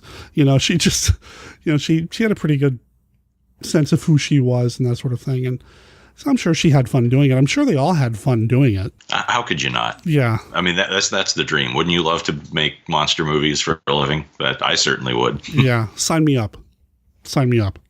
I'm all in, man. I mean, I still podcast, so don't get me wrong. But, if anybody's out there listening and wants me to make a monster movie, I'm currently looking for work. And I'll even have Dean Stockwell back with that mustache. I bet he'd be game for that. Well, he was in another version of Dunwich Horror. Really? Yeah, which I've not seen. I've been meaning to check it out. I think it came out in 2009, yes. And he did not play Wilbur Whatley in this, from what I understand. Like I said, I've not seen the film. I do need to check it out, though. I do, too, now. I had no idea there was another film version of this. But yeah, directed by Lee Scott, came out in 2009. It was a TV movie. Takes place in Louisiana. That's interesting. Yeah, considering that Lovecraft wrote pretty much exclusively New England area. New England, yeah. It's always weird to see his stuff transplanted to somewhere that isn't New England, I guess. Sometimes it works. I feel like the Cthulhu, which a few years ago, even though Tori Spelling's in it, is a pretty solid film, and that takes place in the Pacific Northwest. That's right, it does, doesn't it? I hadn't seen that since it came out. Yeah, same here. I saw it at the Lovecraft Film Festival, and that was about it. I actually think Louisiana would work pretty well for, like, the swamps, the bayous. That would be a really creepy place to encounter some sort of horrible hell beast from another dimension. I could see kind of transplanting it there a little bit. Maybe go with the plantation angle for the Whatley house and that sort of thing. Yeah. Really kind of playing up the southern as well as the swampy, and then, yeah, that would work. But in that version, Dean Stockwell does play Dr. Armitage. Oh, okay. And Jeffrey Combs plays Wilbur. Oh, wow. Now I have to see it. Yeah, there's just something about, I mean, as a Lovecraft fan, I think we're legally required to watch any Combs Lovecraft adaptation. Absolutely. I think that's just something we have to do, and if not, we have to turn in our Lovecraft card or something. I don't know. So, yeah, well, I'll have to check this one out. I just got mine laminated, so I'm not ready to give it up yet. But I do need to check that one out. If any listeners have seen that, I would love to hear what you think of it. Is it something that I should put to the top of the list, or just kind of leave it somewhere in that nebulous to watch list of movies or stack of movies that I have here? TV movie though, huh? Yeah, that always carries a bit of stigma to it. I know. It's always like, oh, it's a TV movie. Well, I don't. But that cast. Yeah. What TV? I suppose 2009, it could be anybody, really. Yeah. I'm sure it was something for cable. I can't see CBS or NBC or somebody doing, one of the big networks doing that. But man, I would love to see one of the big networks tackle Lovecraft seriously. That'd be so much fun. Maybe, actually. Yeah. I take that back. Listener, TV networks, forget what I just said. NBC would screw it up so bad. Yeah. Anything else about the film? I think we just about covered it. The movie runs, an hour and a half or so, and it never really slows down or bogs down for me. No, it doesn't. It clips along pretty good. Yeah, I mean, I've watched it twice now leading up to this, just over the past couple of days. Because I wanted to watch it once by itself and then once with the commentary track, and I didn't get bored either time. Yeah, I've also revisited it twice in pretty rapid succession in the last week or two, and like you said, I was afraid that the second viewing I'd be like, okay, can we get this over with? But no, it holds up every time. So solid stuff in the canon of Lovecraft adaptations. I put it right up there with things like The Haunted Palace, in that kind of orbit. I recommend it. Bryan recommends it. Absolutely. If you haven't seen it, you need to watch it. So I want to thank you for being part of the show. And again, I want to let people know where they can find you. Cinemasochist Apocalypse. Did I get it right? You did. Okay. I don't ever make anything easy. That's... So cinemasochistapocalypse.blogspot.com. Yeah, I did it right there. Looks like it's movie reviews about all kinds of genre stuff. Yeah, it looks like it's kind of all over the place. Some of the more recent entries. Oh, The Boneyard with Phyllis Diller. Zombie movie with Phyllis Diller. And Eaten Alive. Okay, so yeah, you are all over the place. But, that's awesome. I mean, we nice to have some variety. I grew up loving every kind of monster stuff, I guess, because when I was young, my parents didn't let me watch contemporary. I grew up in the 80s, so I couldn't see, Jason Voorhees and that kind of stuff. But since my parents remembered watching the Universal monsters and stuff as a kid, and kaiju movies are safe, obviously. So I grew up on Universal horror and 50s atomic monster movies. But every time we'd go to the video store, I'd spend the whole time looking at the covers of movies that they would never let me rent, like The Brain and Fright Night and Return of the Living Dead. And those always, just the images on the covers scared me. But I like that feeling of being scared by them. And so when I grew up, then I, of course, started watching that. So I'm kind of an omnivore, a genre omnivore. I love everything from stuff that was put out last week to stuff that was put out in 1920, Kind of how I grew up too, is I wasn't allowed to watch the modern stuff, but the Universal stuff, the black and white monster movies, those were somehow safe compared to the other things. So yeah, I hear you. That's exactly what happened with me as well. And I knew the names Jason Voorhees and Freddy Krueger and all that before I could ever see any of those films, because I would read the box covers repeatedly at the video store and then put it back on the shelf real quick when my mom asked what I was looking at, just because I didn't need her looking at it. So no, I understand, man. So yeah, I'll make sure there's a link in the show notes to that. Any fiction or anything in the works that listeners can look forward to? I'm working on a lot of stuff. When any of it will be finished or if I'll get any of it published is hard to say. That's the sort of the curse of being a writer with a million ideas and not a lot of spare time, as I start many things and finish few of them.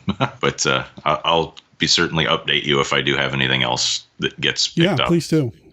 Please do. I mean, we're all about supporting fellow monster kids on this. So anything coming up, let me know and we'll put a link in the show notes at the very least, or maybe even have you back on to talk about it. We got to have you back on anyway to talk about some other movies. There was a movie from the 80s that we're actually going to cover. What was the name of it again? Planet of Dinosaurs.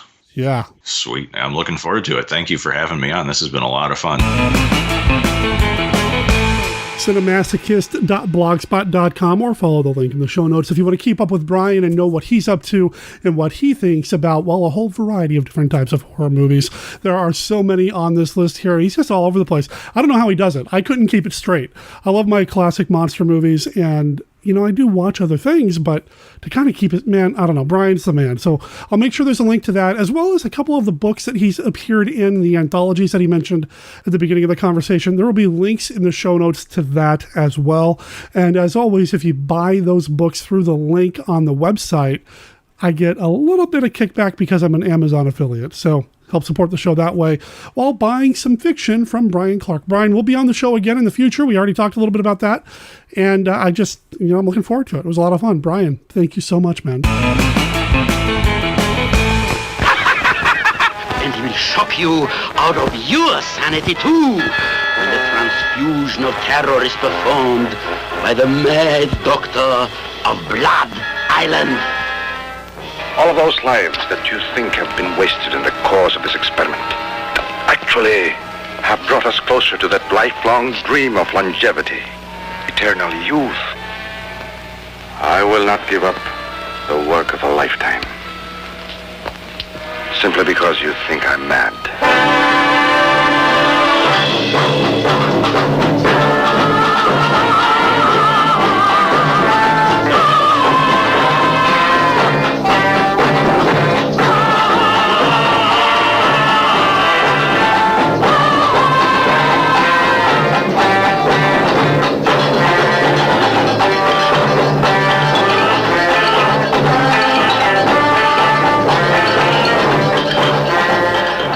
Finally got him aboard, he was half conscious, so we tried to revive him. He turned into a raving lunatic. He killed one of my men before I finally got a bullet in him. What happened to him? He jumped overboard. It was right after sunset. We couldn't find a trace of him. But before he jumped, he bled a lot on deck. His blood was green.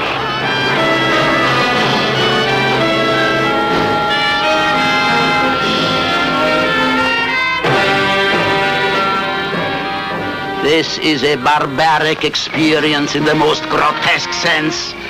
You will see supernatural beings caught up in the rampage of gory brutality, and it will shock you and jolt you more than you would ever expect. Creatures living for synthetic green blood. They walk by night and take part in gruesome, unholy acts of savagery.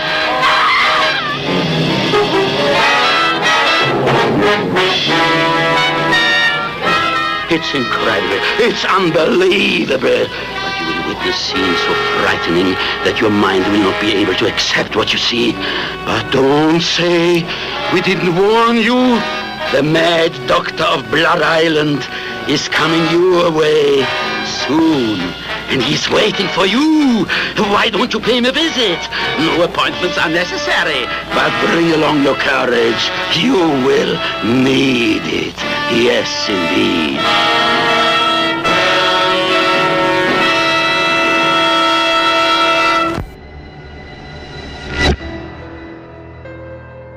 Imagine the world around you is nothing but an illusion. Creatures of legend wage endless wars between shadow and light, but you never see it.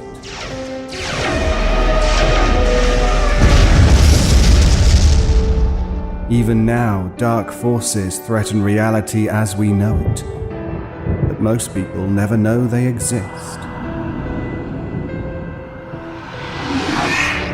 This is the world I walk in. I am called Byron, and these are my chronicles. The Byron Chronicles, available at ericbusbypresents.com, iTunes, Stitcher, and everywhere else podcasts are available.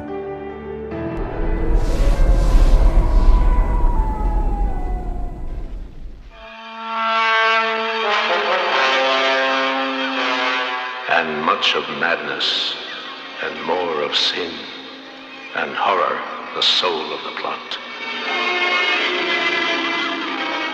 Now, open your eyes.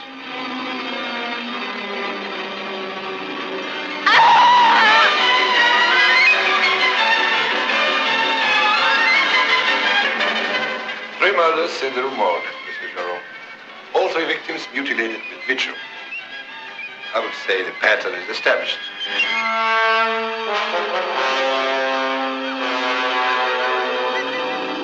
Now, Edgar Allan Poe's masterpiece, Murders in the Rue Morgue, inspires a totally new motion picture experience, a new dimension in horror, a terrifying trauma where blood-chilling dreams come true.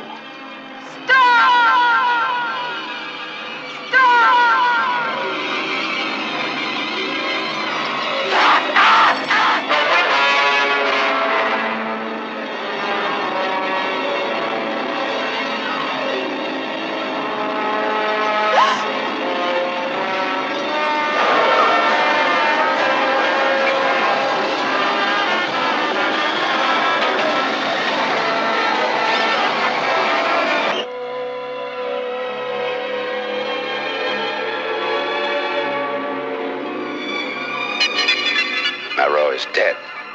Marrow was buried, but he was buried alive.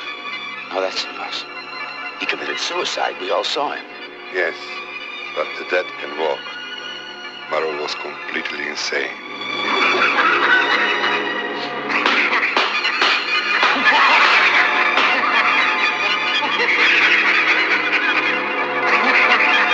He's the one who killed your mother. Must a man die twice for his crimes, Cesar? He's mad.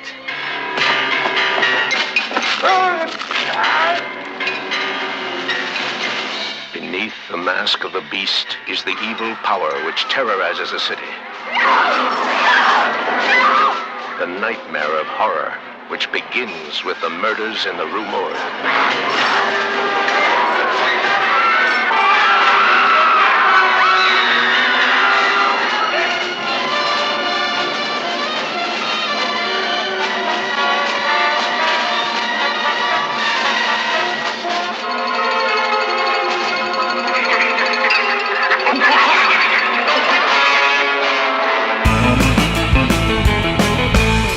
Hey, Derek, it's Chris Franklin from the Fire and Water Podcast Network and the House of Frankenstein on the Supermates podcast.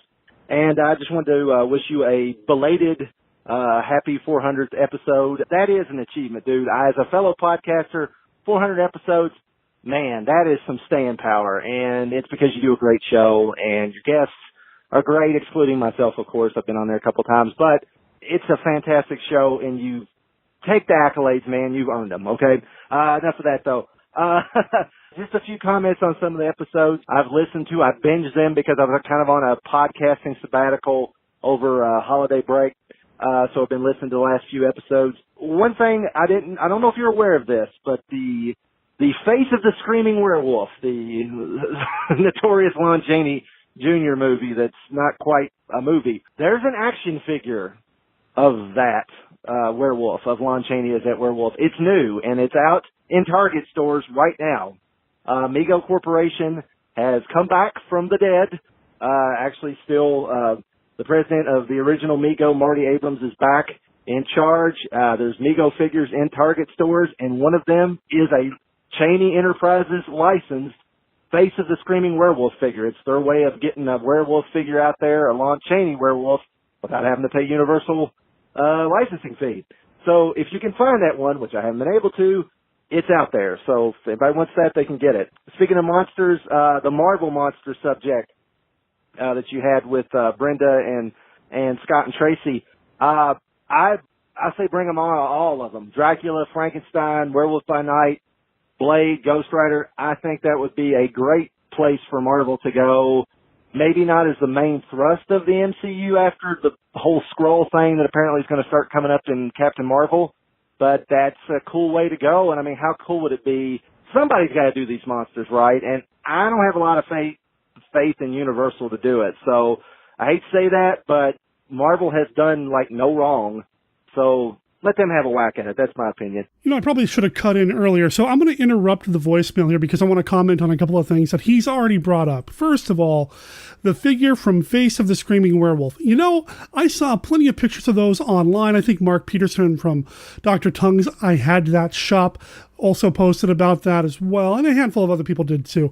I would love to get my hands on that figure. The problem is that every Target that I have access to here, they didn't just not have this one. They didn't have any of the Mego monster figures. I think they had like a Charlie's Angels, and was there a BSG? I don't remember, but they didn't have any of the monsters, and that was really disappointing because I would have loved to have gotten my hands on a complete set of what they did. And I'm using air quotes here because it wasn't really an official set, because like you said, they wanted to go around the Universal thing by using a different werewolf played by Chaney. I do have the Dracula. Listeners sent that to me, but I don't have the Frankenstein, and I don't have the face of the Screaming Werewolf. So, my birthday was last month, so as a belated birthday, I'm just, if anybody knows where they can get their hands on these pretty cheap, I highly recommend them, because that figure looks awesome. And then as far as the Marvel Monsterverse goes, that idea, I meant to start a thread about that in the Facebook group, because I said, let's take it to Facebook, and then I never did. So I'm going to do that this time. In fact, this is something I'm going to start talking about on an upcoming YouTube video as well. I think it would be a lot of fun to kind of deep dive into the monsters of Marvel and talk a little bit about Frankenstein's monster and Dracula, the various werewolf stuff they've done over the years, the satanic stuff with Son of Satan and Satana and all them. It would just be fun to get into and talk about. And yeah, I would love to see them brought to the screen as like one thing, like maybe a Halloween miniseries in October on the Disney streaming service. I'll write it for free, Disney. Just saying. All right, back to his voicemail. The thing about the Dracula and the baby, I don't know about that being in Dan Curtis's Dracula. It is in the book. That section's in the book, and in fact, it's kind of even more gruesome in the book, the description of it. So it is in there. I'm not sure what Dracula movie your listener saw that in, but yes, that did exist before the Coppola Bram Stoker's Dracula version. Not sure if it was ever in the Jack Palance or Jack Palance version, but yeah, it is out there, and yeah, it's disturbing in whatever version it's in. So I had a number of people reach out to me about the Dracula bringing a baby in a burlap sack and then tossing it to his bride's sequence. No, it's not in the Dan Curtis production or version of Dracula. However, I have received reports that it appears in two other adaptations. One is the PBS version of Count Dracula. It was done in 1977. I guess it's not PBS. It was broadcast on PBS here in the States. It's actually a BBC version of the story. It was directed by Philip Seville, and I've never seen it. It's something that I keep meaning to see, but I just never got around to seeing it. Some people said it was in there. Some other people said it could also be seen in Jess Franco's 1970 Count Dracula starring Christopher Lee, which reportedly Christopher Lee said was his favorite version of Dracula that he did. I've not seen this either, despite the fact that I've had the Blu-ray in my collection for over 2 years now. I need to sit down and watch it. In fact, somebody did reach out to me and ask if I'd ever consider talking about any Jess Franco films here on the show. And I was a little hesitant because I know Jess Franco didn't do a lot of straight-up horror films, but there are a couple in his filmography that I may tackle in the future, including 1970s Count Dracula, because I really need to justify owning the Blu-ray. Anyway, reportedly, this sequence appears in both of these versions of Dracula. I want to say thank you to everybody who reached out to me either by email or on Facebook, or I think somebody even said something on Twitter about this. I hope it fills in the blanks for the people that were wondering about it. Really enjoyed the Dan Simber. I need to really need to see Screaming the Wolf. I'm totally on board with Dr. Gangrene, Larry Underwood's estimation of Clint Walker making a fantastic Superman. In fact, there's a book from Tomorrow's Publishing, The Krypton Companion by Michael Urey, where he polls some Superman creators who they thought would have made a good Superman, and Clint Walker comes up by just about everybody. So, oh yeah, he would have been the perfect guy to play Superman in the 60s. The man's a mountain. I mean, he's just huge. And yeah, The Dirty Dozen, fantastic film with him in it. So I definitely check that out. Need to see that film. My Dark Shadows run, I got to the Leviathan storyline and I kind of stopped so I could watch a bunch of horror movies back in October, and I haven't got back into it yet. I need to and finish things up. But I do dig the Dark Shadows. So any coverage of Dark Shadows, I'm all about. So again, great stuff. Keep it going. 400 more episodes or more. You and Brenda rock. Thanks for entertaining me every Thursday. You guys are awesome. Talk to you later. Bye. Wait a minute. I thought you said you hadn't listened for the past several Thursdays because you were just razzing you, man.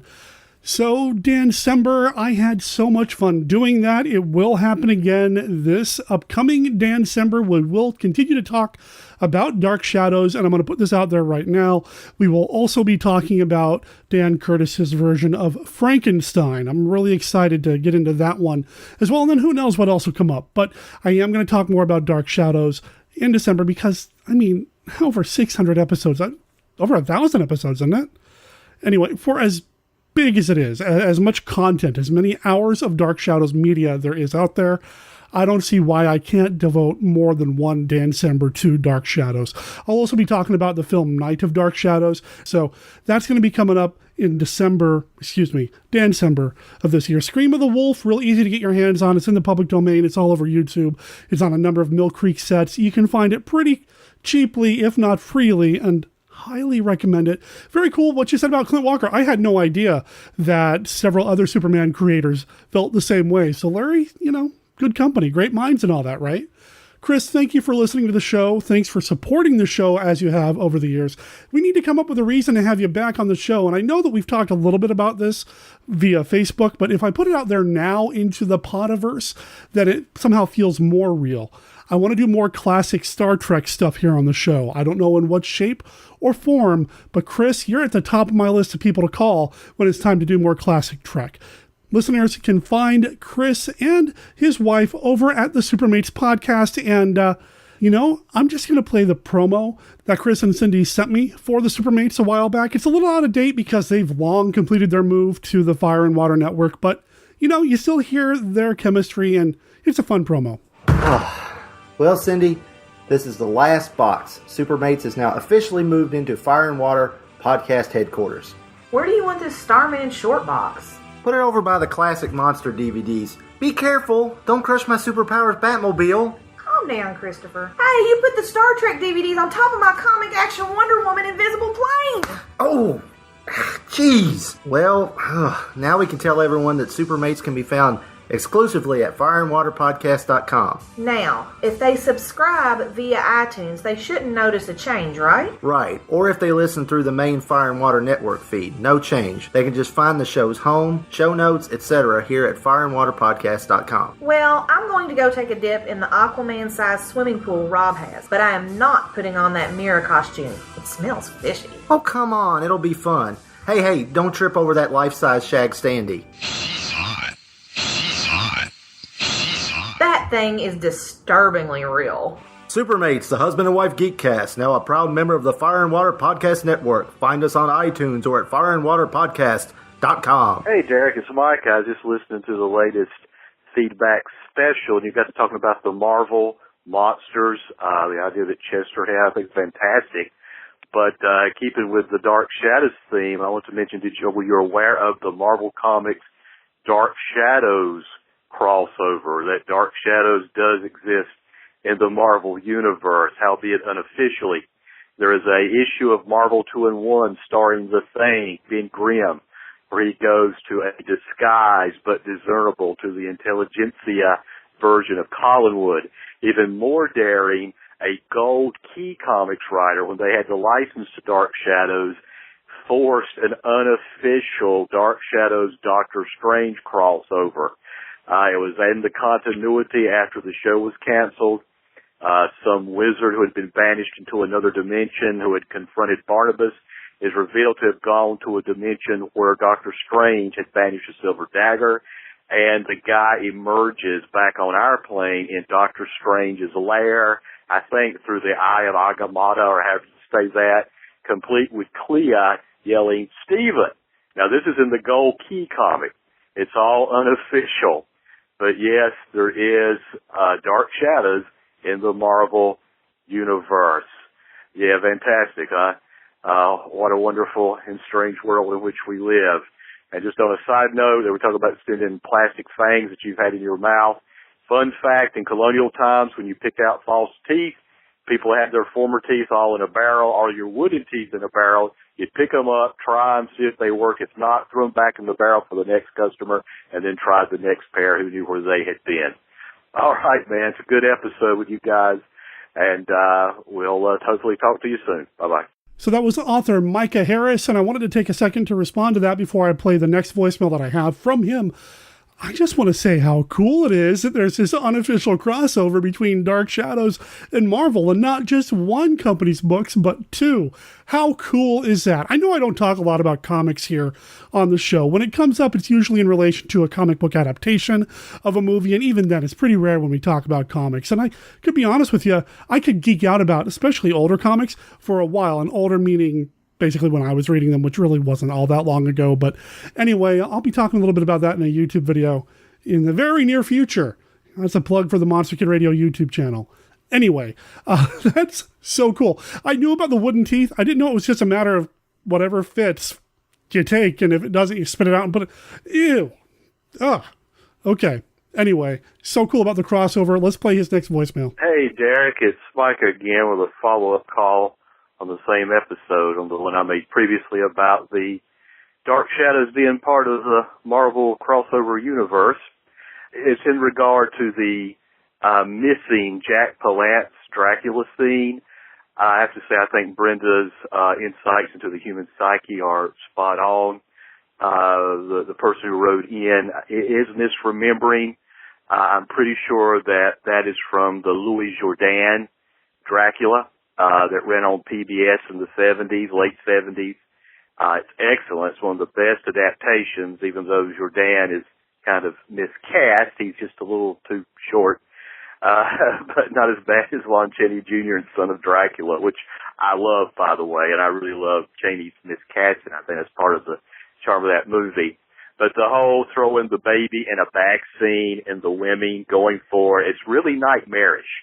It's really, for a late 70s, of course it was PBS, disturbing scene. It is in the book.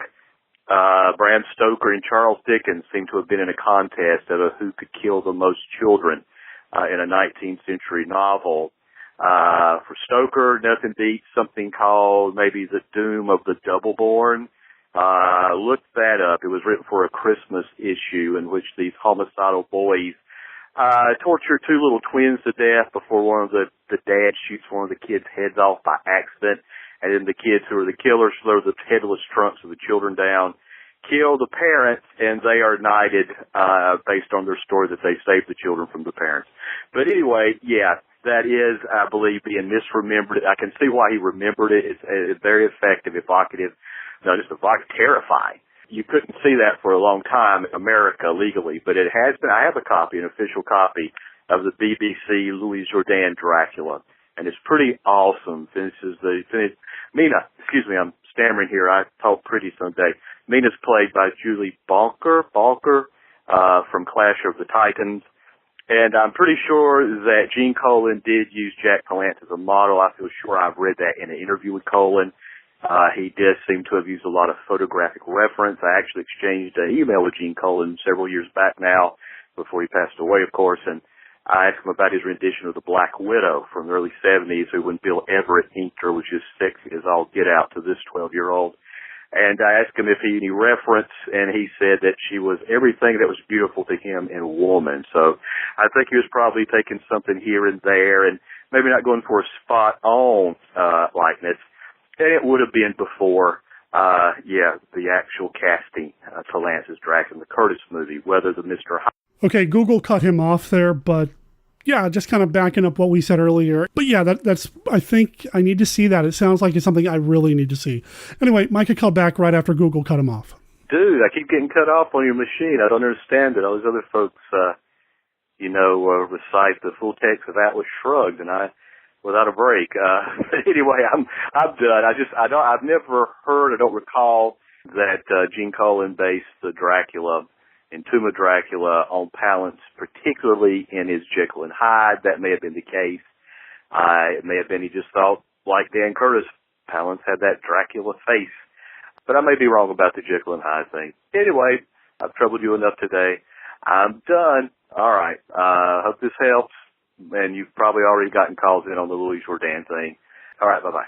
Yeah, Google's got that 3-minute limit, man. So when people call in and it sounds like they're leaving really long messages, it's because they call more than once. And I typically just stitch it together in post to make it sound like one long call. Or sometimes people just send me a recording that they did on their own by email. So that works too.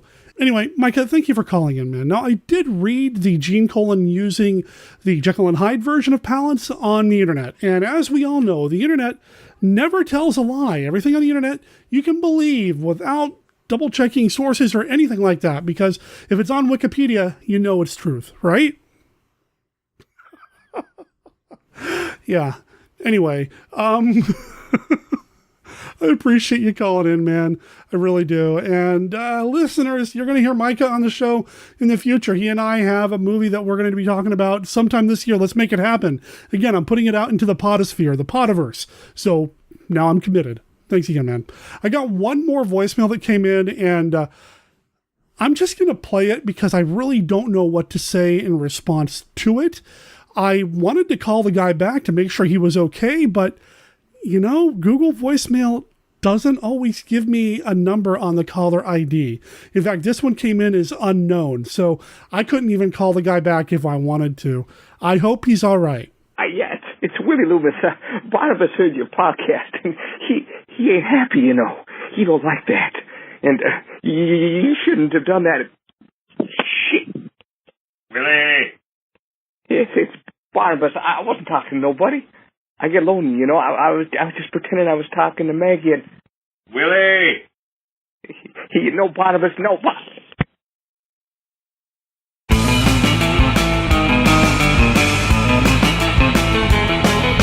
That brings us to the end of this episode of Monster Kid Radio. Like I've been saying all episode long, everything you need to know about Monster Kid Radio, everything that got mentioned in this episode, you're going to find in the show notes over at our website at monsterkidradio.net. That's how you keep up with us. That's how you'll know what's coming up. That's how you'll know how to get a hold of us, because our contact information is over there. You can send us an email at monsterkidradio@gmail.com, or you can leave us a voicemail at our Google voicemail line, which is 503-479-5657. That's 503-479-5MKR. Now, this is a Google voicemail line, which means it's got a hard 3-minute limit. But don't worry, if you need to call back more than once because you have more than 3 minutes worth of stuff to say, I'll edit it together and make it sound like one long, smooth voicemail. I got your back. I got you covered. Anyway, head over there. You're going to find links to our Facebook page, our Facebook group. Please consider liking the page and joining the group, especially now if you are a Facebook user, because I know Facebook has been slowly going through and weeding out people from groups and pages. If they haven't been active in said groups and pages, they kind of get unsubscribed or unjoined. If you are on Facebook, maybe pop in, make sure it didn't happen to you, and if it did, well, please consider reliking and resubscribing to the group. In addition to the 2 Amazon links to the fiction anthologies that Bryan mentioned earlier in this episode, I'll also make sure there's an Amazon link for the Dunwich horror on Blu-ray. It is part of a double feature with the movie Murders in the Rue Morgue, which is an Edgar Allan Poe film, which I may or may not do Edgar August Poe month again this year. Stay tuned for that. If we do, though, I can guarantee you we will be talking about Murders in the Rue Morgue, so maybe consider this just kind of getting ahead of the curve here by picking up this Blu-ray. At least you'll get the Dunwich horror in blue, and it looks great. Anyway, it's from Scream Factory, and I'll make sure there's a link to the Amazon page in the show notes. What's coming up next week? Well, I've got a number of things in the can, and you know what I'm feeling? I'm feeling guillotine-y. Is that a word, an adjective? I'm feeling like guillotines. So why don't we talk about the movie 2 on a Guillotine? It's from 1965, directed by William Conrad, and I'm going to be talking about it with Tim Durbin. Tim's been on the show in the past, and you can find him over at his website, Viewing the Classics, at viewingtheclassics.blogspot.com. Come back next week to hear he and I talk about 2 on a Guillotine. And this was a movie that he picked that I had never seen before, so it'll be a fun conversation. That'll be happening next week. When she awakens, she'll discover that her demons are very real, and they mean to destroy her.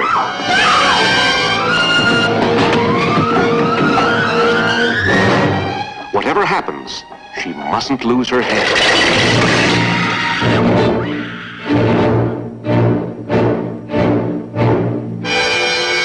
Connie Stevens and Dean Jones, 2 young people in love. Full of fun and gaiety, the joy of living. But now she must return to the dark house. The gleaming blade has claimed one victim already. Soon there'll be two on a guillotine.